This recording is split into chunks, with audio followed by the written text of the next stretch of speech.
Welcome to the program, and it's a great joy and privilege for me to be with you on this program. இந்த நிகழ்ச்சிக்கு உங்களை அன்போடு கூட வரவேற்கிறேன். இந்த நிகழ்ச்சியிலே உங்களோடு கூட இணைந்திருப்பதில் மிகுந்த சந்தோஷம் அடைகிறேன். Just bow our heads in prayer. நாம் தலைகளை தாழ்த்தி ஜெபிப்போம். Loving Heavenly Father, we going to come around your word. Lord, I'm nothing. Father, speak through your word. Touch lives and change lives. In Jesus' mighty name. Amen. அன்பின் ஆண்டவரே, இந்த வேளையிலே நீர் எங்களோடு கூட உம்முடைய வார்த்தை கொண்டு பேசும். நான் ஒன்றுமில்லை, நீர் உம்முடைய வார்த்தை கொண்டு எங்களுடைய வாழ்க்கையை தொடும், எங்களுடைய வாழ்க்கையை மாற்றும், எங்கள் வாழ்க்கையிலே மாபெரும் ஆசீர்வாதத்தை கொண்டு வரும். இயேசுவின் நாமத்தில் பிதாவே, ஆமென். We are going to read from Numbers chapter 21 verses 4 and 5. Then they journeyed from Mount Hor by the way of the Red Sea to go around the land of Edom. The soul of the people became very discouraged on the way. என்னாகமத்தின் புத்தகம் 21 அதிகாரம் 4 வசனம். அவர்கள் ஏதோம் தேசத்தை சுற்றி போகும்படிக்கு ஓர் என்னும் மலையை விட்டு சிவந்த சமுத்திரத்தின் வழியாய் பிரயாணம் பண்ணினார்கள். வழி நிமித்தம் ஜனங்கள் மனமடிவு அடைந்தார்கள். Verse 5, and the people spoke against God and against Moses, why have you brought us up out of Egypt to die in the wilderness? For there is no food, no water, or our soul loathes this worthless bread. 5 வசனம். ஜனங்கள் தேவனுக்கும் மோசேக்கும் விரோதமாக பேசி, நாங்கள் வனாந்திரத்திலே சாகும்படி நீங்கள் எங்களை எகிப்து தேசத்திலிருந்து வரப்பண்ணினது என்ன? இங்கே அப்பமும் இல்லை, தண்ணீரும் இல்லை. இந்த அற்பமான உணவு எங்கள் மனதுக்கு வெறுப்பாய் இருக்கிறது என்றார்கள். Today I'm going to speak to you about overcoming discouragement. இந்த நாளிலே நான் உங்களோடு கூட மனமடிவை மேற்கொள்வது எப்படி என்று சொல்லி பார்ப்போம். In these two verses we see here the children of Israel are on their journey to their promised land. இங்கே இந்த 2 வசனங்களில் நாம் என்ன பார்க்கிறோம் என்றால், இஸ்ரவேல் புத்திரர்கள் வாக்குத்தத்தம் பண்ணப்பட்ட தேசத்திற்கு நேராக அவர்கள் பிரயாணம் பண்ணுகிறார்கள். It is like they started their journey at point A and their destination is point B. அவர்கள் ஆரம்பிக்கும் பொழுது A என்கின்ற அந்த குறிப்பிலிருந்து ஆரம்பித்து B என்று சொல்லப்படுகிற இந்த முடிவிலே அவர்கள் முற்றம் பெற வேண்டும். So what we're going to look at today, how this applies to us in our spiritual walk. இந்த நாளிலே இந்த வசனத்தை கொண்டு நம்முடைய வாழ்க்கையிலே நாம் என்ன பார்க்க போகிறோம் என்றால், இந்த வசனங்கள் எப்படி நம்முடைய ஆவிக்குரிய காரியங்களுக்கு முற்படும் என்று பார்ப்போம். All of us have a journey, spiritual journey. We start at point A and we finish at point B.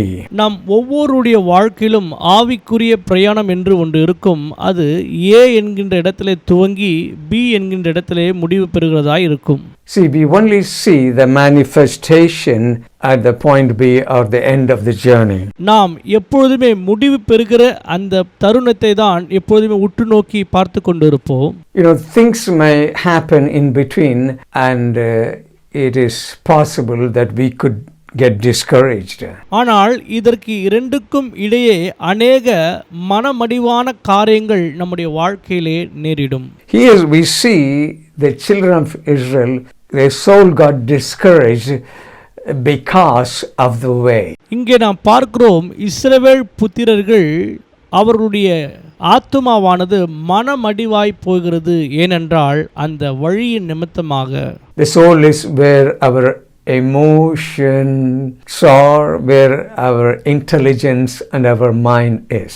நம்முடைய ஆத்துமாவானது சிந்தை, சித்தம், உணர்ச்சி, செயல்பாடுகள் இவைகள் உள்ளடக்கியதாக இருக்கிறது. As I said, as Christians we all have a journey. முன்பதாக நான் சொன்னது போல கிறிஸ்தவர்களாகிய நமக்கு நிச்சயமாக ஒரு பிரயாணம் உண்டு. When we are born again, our spirit is born again, but not our soul.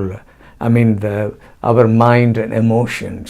நாம் மறுபடியும் பிறக்கும் அனுபவத்திற்குள்ளாக வந்த பொழுது நம்முடைய ஆவியானது முழுமையாக ரட்சிக்கப்பட்டதாக இருக்கிறது. ஆனால் நம்முடைய ஆத்மாவானது நம்முடைய ஆத்மாவில் இருக்கிறதான சிந்தை, சித்தம், உணர்வு இவைகள் இன்னும் முழுமை பெறாமல் இருக்கிறது. பிரியமானவர்களே, The spiritual man wants to go hard after God, but the mind and other things, they don't want to go, they say it won't work. ரட்சிக்கப்பட்டதுக்கு பின்பதாக நம்முடைய ஆவி மனுஷனானவன் தேவனை தேடுகிறதில் மிக உற்சாகமாக இருக்கும். ஆனால் நம்முடைய மனமும் நம்முடைய ஆத்மாவும் அது நமக்கு கிடைக்காது, அது கடினம் என்று சொல்லும். See, Paul says that we have entered into a race and we have a destination. அப்போஸ்தலனாகிய பவுல் சொல்லுகிறார், நமக்கு ஒரு ஓட்டம் நியமிக்கப்பட்டிருக்கிறது, அதிலே முடிவு என்று ஒன்று இருக்கிறது. Christian walks, we have goals and God has plans for us. கிறிஸ்தவர்களாய் இருக்கிற நம்முடைய வாழ்க்கையில் தேவனுடைய திட்டமும் தேவனுடைய இலக்குகளும் நம் வாழ்க்கையிலே இருக்கிறது. God does not want us to quit our walk without us accomplishing the plan that God has for us. தேவன் நமக்கென்று நியமித்திருக்கிறதான அந்த நல்ல ஓட்டத்தை நாம் பாதியிலே நிறுத்திவிட வேண்டும் என்று தேவன் விரும்புகிறவர் அல்ல. God does not want you and me to go back into the world and and lose our race. தேவன் நம்முடைய வாழ்க்கையிலே வைத்திருக்கிறதான இலக்கை விட்டுவிட்டு மீண்டுமாக உலகத்திற்குள்ளாக செல்லுவதை விரும்புகிறவர் அல்ல. Many people in their Christian walk, they get discouraged and they go back into the world. அநேக கிறிஸ்தவர்கள் தேவன் நியமித்திருக்கிறதான இந்த ஓட்டத்தை விட்டுவிட்டு மன சோர்வு அடைந்து மன கலக்கம் அடைந்து அவர்கள் மீண்டுமாக உலகத்திற்கு நேராக திரும்புகிறதை பார்க்கிறோம். I had a friend, I met him after a while. When I talked with him, he said he wasn't going to church or having fellowship. He said he got discouraged. As a result of that, he stopped going to church. எனக்கு தெரிந்த அருமையான ஒரு நண்பர் இருக்கிறார். அவரை நான் சந்தித்த பொழுது அவரின் இடத்துல சொன்ன காரியம் என்னை அதிர்ச்சியாக்கியது. அவர் சொன்னால், நான் இப்போது சபைக்கு போகிறது இல்லை, சபையில் இருக்கிறதான ஐக்கியத்திற்குள்ளாக போகிறது இல்லை. ஏனென்றால் எனக்கு ஒரு சோர்வு ஏற்பட்டது, அதன் மூலமாக நான் சபைக்கு போவதை நிறுத்திவிட்டேன் என்று சொல்லி. Things happen along the way and people get discouraged. ஏனென்றால் நம்முடைய வாழ்க்கையிலே அநேக காரியங்கள் நேரிடும், அதன் மூலமாக மக்கள் மனமடிவு அடைகிறார்கள். In our walks there will be barriers, there will be obstacles to stop us reaching our potential. நம்முடைய கிறிஸ்தவ ஓட்டத்திலே அநேக தடைக்கல்களும் அநேக இடுக்கண்களும் அநேக இடர்களும் நம்முடைய வாழ்க்கையிலே உண்டாகும். அவைகள் எல்லாம் நமக்குள் இருக்கிற திறனை தடுக்கிறதாக இருக்கிறது. Here we see the children of Israel got sidetracked and they were wandering in the wilderness for 40 years. They could have done it in probably 40 days. இஸ்ரவேல் புத்திரர்களை இங்கே நாம் பார்க்கிறோம். அவர்கள் வழி தவறி போனது நிமித்தமாக 40 நாளில் சென்றடைய வேண்டிய இடத்தை 40 ஆண்டுகளாக அவர்கள் தொடர்ச்சியாய் பிரயாணம் செய்து கொண்டிருக்கிறார்கள். So when we in our walk, we are facing problems and impossibilities and makes things difficult. நாம் செய்கிற இந்த விசுவாச ஓட்டத்திலே நாமும் கூட அநேக நேரங்களிலே அநேக பிரச்சனைகளையும் போராட்டங்களையும் சந்திக்கிறதாக நேரிடுகிறது. Life is not smooth. Life has obstacles. நம்முடைய வாழ்க்கையானது ரோஜா மலர்கள் நிறைந்த ஒரு பாதை அல்ல, அது முற்கள் நிறைந்ததாகவும் காணப்படும். Sometimes in life you may get frustrated. சில நேரங்களிலே நம்முடைய வாழ்க்கையில் அதிருப்தி ஏற்படும். I remember a little while ago I was driving from England to France. On the motorway I took the wrong turning and I could not get back into the right route. I was going around and round. It's sometimes frustrating. சில காலங்களுக்கு முன்பதாக நான் இங்கிலாந்து தேசத்திலிருந்து France தேசத்திற்கு என்னுடைய motor சைக்கிளிலே செல்லும்படியாக ஒரு பயணத்தை ஆரம்பித்திருந்தேன். ஆனால் ஏதோ ஒரு வகையிலே நான் வழி மாறி சென்று விட்டபடினாலே சரியான இடத்திற்கு என்னால் போக முடியாதபடி ஏமாற்றத்தை அடைந்தேன். Everyone has problems in their lives. But people want to try for excellence.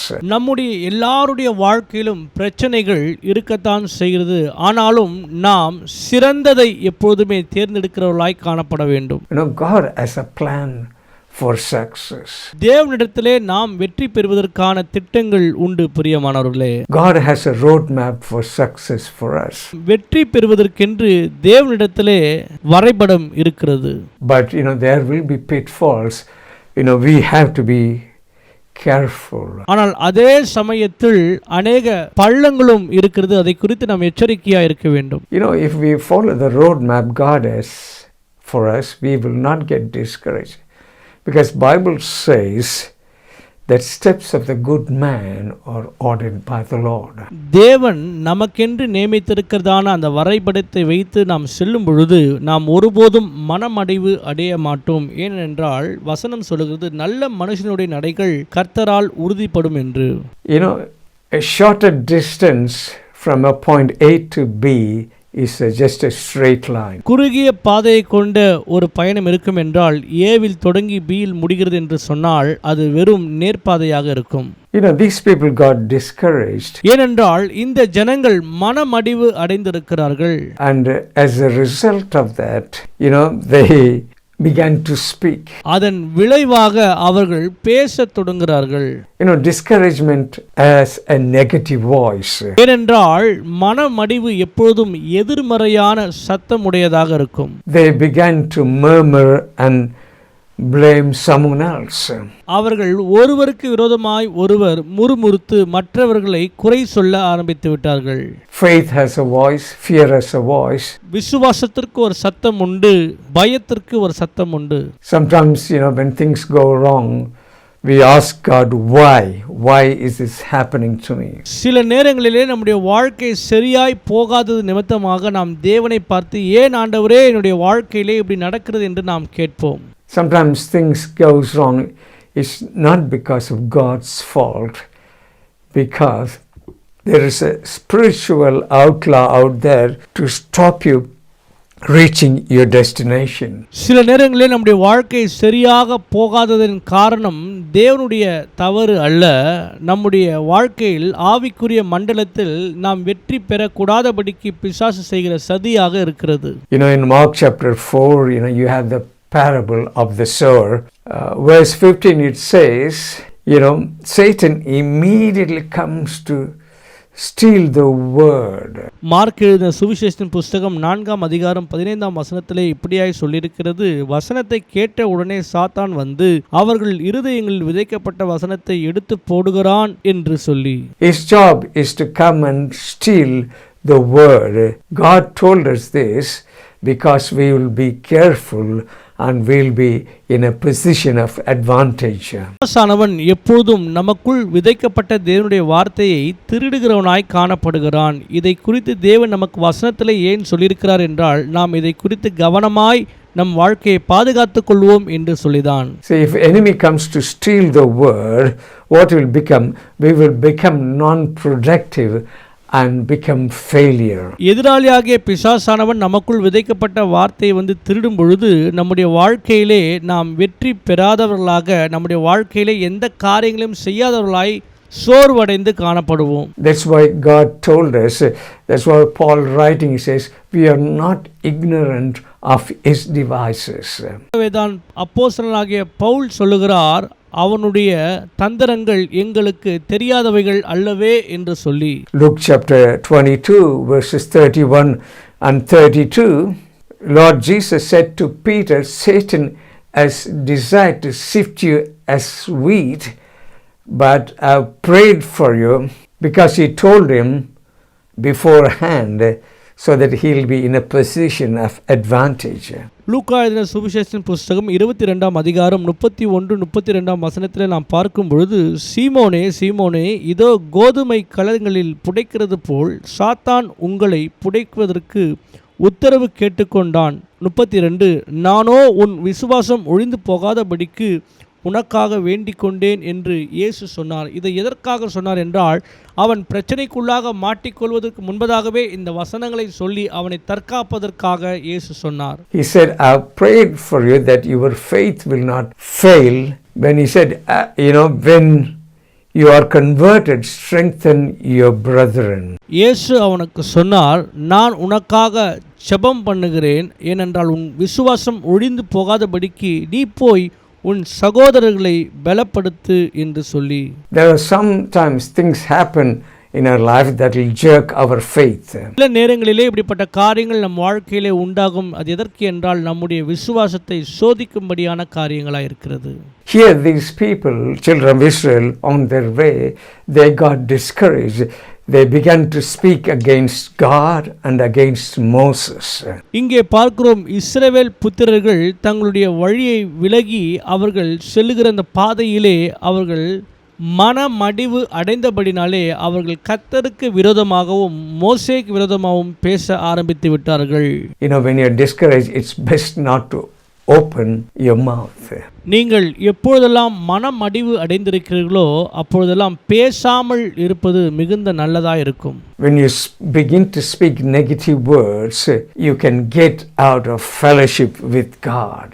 நீங்கள் எதிர்மறையான வார்த்தைகளை பேசும் பொழுது தேவனோடு கூட இருக்கிறதான அந்த நல் உறவிலிருந்து நீங்கள் விலகி வந்து விடுவீர்கள். That's what happens with people. You know, we said in the beginning, their soul got discouraged because of the way.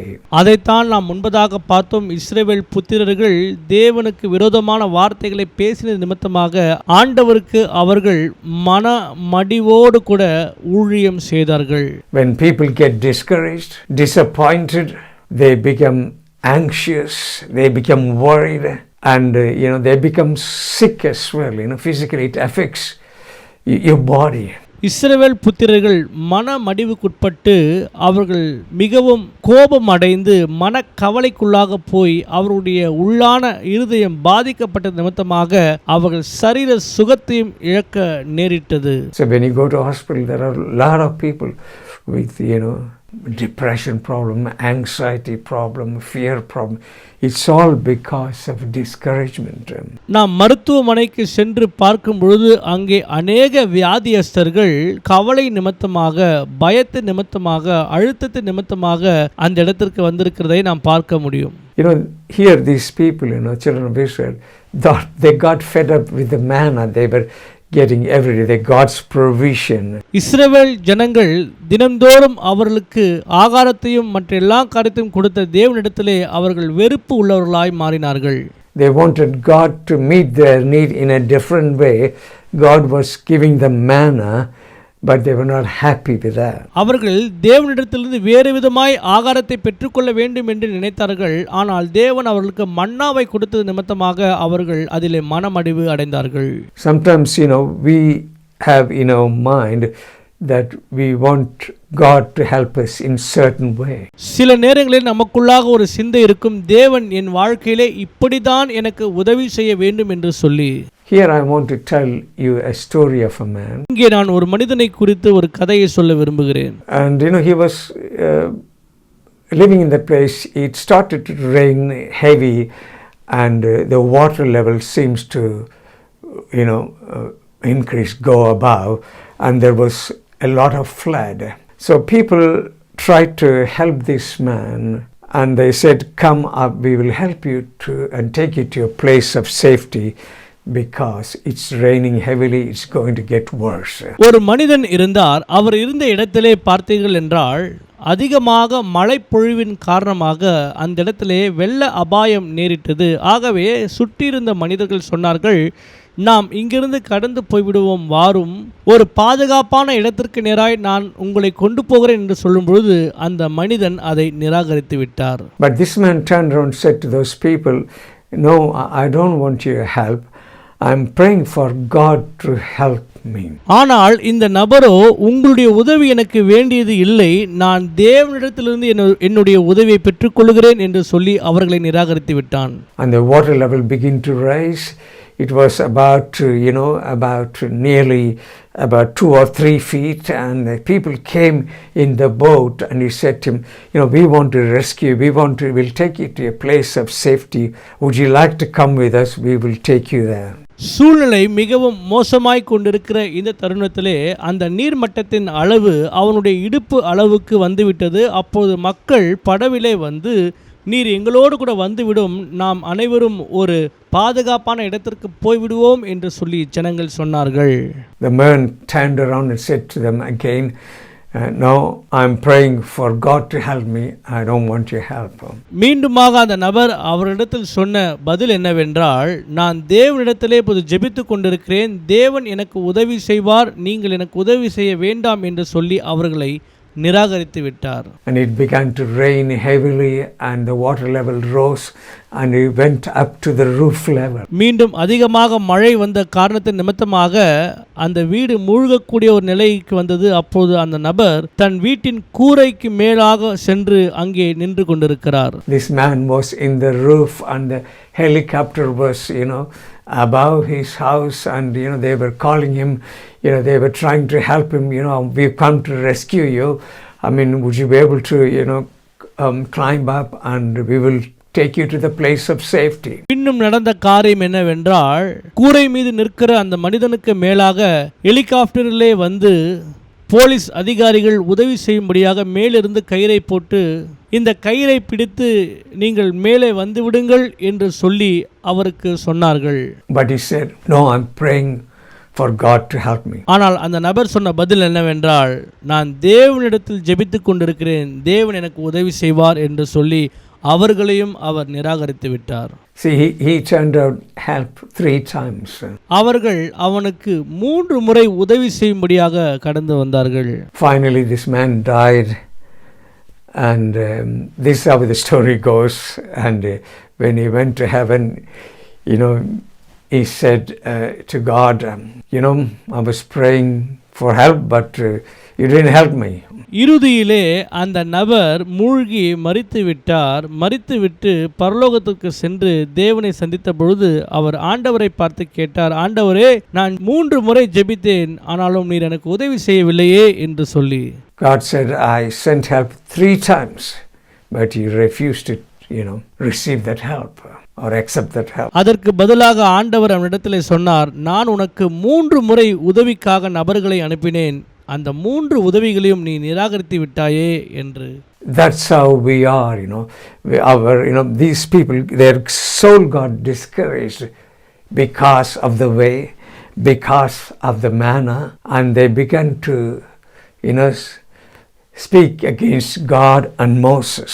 அதே போலதான் இஸ்ரவேல் ஜனங்களுடைய இருதயமானது விடாய்த்து போன சூழ்நிலையிலே அவர்கள் தேவனுக்கு விரோதமாய் பேசினார்கள். கர்த்தர் அவர்களுக்கு அநேக வழிகளை வகுத்து கொடுத்தார். மன்னாவை வானத்திலிருந்து பொழிந்தார், நல் வழியை ஏற்படுத்தி கொடுத்தார். அவைகளை எல்லாம் அவர்கள் நிராகரித்தவர்களாய் காணப்பட்டார்கள். Sometimes when we pray, we want to receive a help certain way and we get discouraged. சில நேரங்களில் நாம் ஜெபித்து தேவன் நமக்கு இப்படிதான் உதவி செய்வார் என்று சொல்லி காத்திருக்கிறோம், ஆனால் முடிவிலே நமக்கு ஏமாற்றம் தான் மிஞ்சுகிறது. We see another instance, 2 Kings chapter 5 and verse 11. Here we see the king of Syria writes a letter to the king of Israel. It's about Naaman, the commander of the army of Syria. He was a man of leprosy. இங்கே நாம் பார்க்கிறோம் 2 ராஜாக்களின் புஸ்தகம் 5வது அதிகாரம் 11ஆம் வசனத்திலே சீரிய நாட்டு ராஜா இஸ்ரவேல் நாட்டு ராஜாவிற்கு ஒரு கடிதத்தை எழுதுகிறார். அதிலே என்னவென்றால், நாகமான் என்கின்ற ஒரு படை தளபதி குஷ்டரோகத்தினால் பாதிக்கப்பட்டிருக்கிறார். He sends a letter to the king of Israel saying, my commander, he is a very, successful man, but he has leprosy. Can you get him healed? சீரிய தேசத்தின் ராஜா இஸ்ரவேல் நாட்டு ராஜாவிற்கு எழுதுகிறது என்னவென்றால், என்னுடைய படை தளபதியாகிய நாகமான் குஷ்டரோகத்தினால் பாதிக்கப்பட்டிருக்கிறார், அவரை நீங்கள் தான் எப்படியாவது சுகப்படுத்த வேண்டும் என்று அதிலே எழுதியிருந்தது. As you read the story, the king of Israel, was very upset and he tore his clothes. And when Elijah heard about what the king of Israel did, he said, send Naaman to my house. இதை கேட்ட இஸ்ரவேலினுடைய ராஜா மிகவும் மன சோர்வு அடைந்து தன் வஸ்திரங்களை கிழித்து கொண்டு, இதை எப்படி என்னால் செய்ய முடியும் என்று சொல்லி கவலைக்கிடமாய் இருந்த அந்த சூழ்நிலையில் எலியா தீர்க்கதரிசி அந்த நபரை என்னிடத்திற்கு அனுப்புங்கள், நான் சரி செய்கிறேன் என்று சொன்னார். So the Naaman, who was a leprous man, the commander of the army of Syria, goes to prophet Elijah's house. நாகமான் குஷ்டரோகத்தால் பாதிக்கப்பட்டிருக்கிறதான படை தளபதியாய் இருக்கக்கூடிய அவர் நேராக எலியாவினுடைய வீட்டிற்கு கடந்து வருகிறார். Naaman was thinking prophet Elijah will come out and lay his hands on him, pray over him, or wave his hands over that leprosy and get him healed. That's what he thought prophet Elijah would do. படை தளபதியாகிய நாகமான் நினைத்த காரியங்கள் என்னவென்றால், தான் பிரயாணித்துக் கொண்டிருக்கும் பொழுது எலியா தீர்க்கதரிசி வீட்டை விட்டு வெளியே வந்து தைலங்களை என்னுடைய குஷ்டரோகத்தின் மீது பூசி எனக்கு காயங்களை கட்டி என்னை நன்றாக உபசரித்து எனக்கு வேண்டிய காரியங்கள் எல்லாம் செய்து என்னை சுகப்படுத்துவார் என்று சொல்லி எதிர்பார்ப்போடு கூட எலியாவின் வீட்டிற்கு சென்று கொண்டிருக்கிறார். But prophet Elijah sent a word saying, go and wash yourself in river Jordan 7 times. ஆனால் எலியா தீர்க்கதரிசி வார்த்தையை சொல்லி அனுப்புகிறார். என்னவென்றால், நீ போய் யோர்தான் நதியிலே 7 முறை ஸ்நானம் பண்ணு என்று சொன்னார். And you will be whole. அப்போது நீ சொஸ்தமாவாய் என்றார். Naaman got very, very angry. And he said, what do you mean? We got better rivers in Syria. And he got very annoyed and he was about to go out with anger. He thought the prophet would come, lay his hands and pray, and that's how he will receive his healing. நாகமான் இந்த வார்த்தைகளை கேட்டவுடனே மிகவும் மனசோர்வடைந்து கலக்கம் அடைந்து விரக்தியாகி கடும் கோபம் கொண்டு, எங்களுடைய சீரிய நாட்டிலே நதிகள் இல்லையா என்று சொல்லி அவனுக்குள்ளாக அவன் புலம்பிக் கொண்டிருந்ததை இந்த இடத்திலே பார்க்கிறோம். But prophet did not even come up, but he said, go and wash yourself, in river Jordan. ஆனால் எலியா தீர்க்கதரிசியானவர் வீட்டை விட்டு வெளியே கூட வரவில்லை. அவர் வார்த்தை தான் சொல்லி அனுப்புகிறார், நீ போய் யோர்தான் நதியிலே 7 முறை ஸ்நானம் பண்ணு என்று. But one of his men said, commander, I don't know how he addressed him, Sir Naaman or whatever it is, please let us go and wash yourself in river Jordan. Just let's obey the word of this prophet. And he went and washed himself 7 times and he was made whole. படை தளபதியுடன் இருந்த அந்த ஊழியக்காரர் அவ்விடத்திலே தாழ்மையாக சொன்னது என்னவென்றால், ஐயா, எலியா தீர்க்கதரிசி உம்மிடத்திலே அதை செய்யும் இதை செய்யும் என்றால் நீர் செய்திருப்பீரே. அவர் உம்மிடத்திலே சொன்னது என்ன? 7 முறை அந்த யோர்தான் நதியிலே ஸ்நானம் பண்ண வேண்டும் என்றுதானே. ஆக நீ தயவு செய்து வாரும், இந்த காரியத்தை செய்யும் என்று அவன் சொன்ன பொழுது, அந்த வார்த்தைக்கு அவன் கீழ்ப்படிந்து போன பொழுது 7 முறை ஸ்நானம் பண்ணிய பிறகு அவன் சுத்தமானான். See, the reason I'm saying is, sometimes people get discouraged when God does not meet our need the way we want. அநேக நேரங்களில் ஜனங்கள் மனசோர்வு அடைந்து போகிறார்கள். ஏனென்றால் அவர்கள் விரும்பியபடி தேவன் அவர்களுக்கு நன்மையை செய்யவில்லை, உதவி செய்யவில்லை என்று சொல்லி.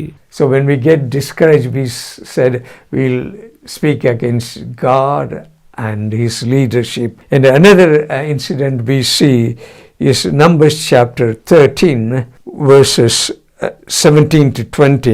நம்முடைய வாழ்க்கையிலும் கூட எப்பொழுதெல்லாம் நாம் மனமடிவு அடைகிறோமோ அப்பொழுது தேவனுக்கு விரோதமாகவும் தேவனுடைய தலைமைத்துவத்திற்கு விரோதமாகவும் நாம் பேசுவோம். அதைத்தான் இன்னொரு பகுதியிலே நாம் பார்க்கலாம்.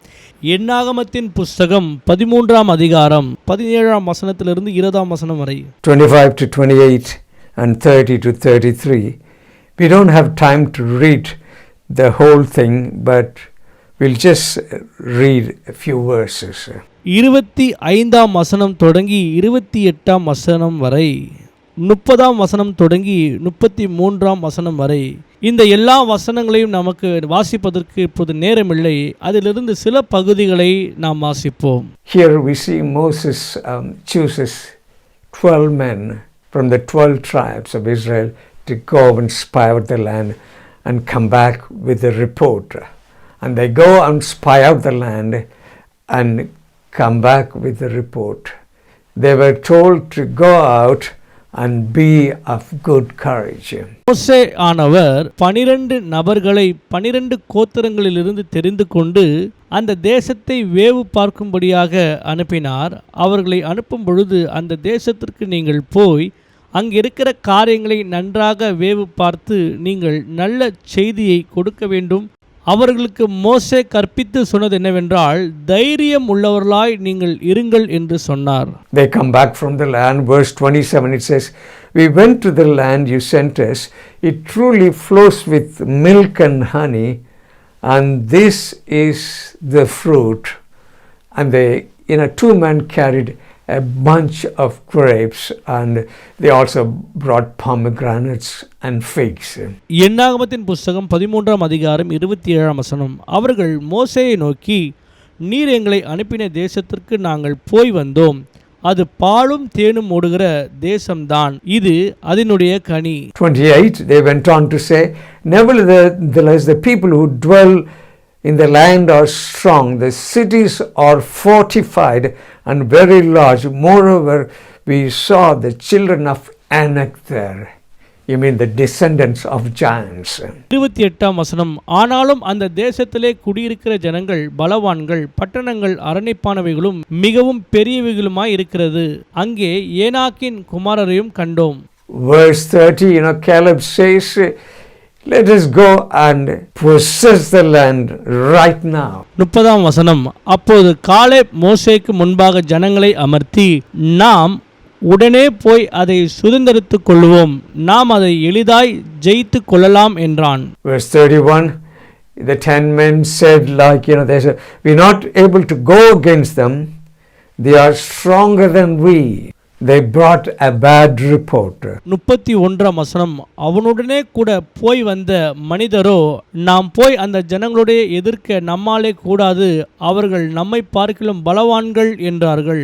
They said, "All these men of great stature, they are descendants of giants." அவர்கள் எல்லோரும் பலவான்களும் மாபெரும் மனிதர்களாய் இருக்கிறார்கள் என்று சொன்னார்கள்.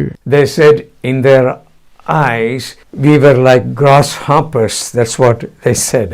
அவர்கள் சொன்னது என்னவென்றால், அவர்களுடைய பார்வையிலே நாம் எல்லோரும் வெட்டுக் கிளிகளைப் போல் இருக்கிறோம் என்று. Here we see these people who brought the bad report, did not go into the promised land. இங்கே நாம் பார்க்கிறோம், துர்ச்செய்தியை கொண்டு வந்த இந்த நபர்கள் வாக்குத்தத்தம் பண்ணப்பட்ட தேசத்திற்குள்ளாக இவர்கள் போகவில்லை. As I said, all of us are on a journey. We have to be of good courage.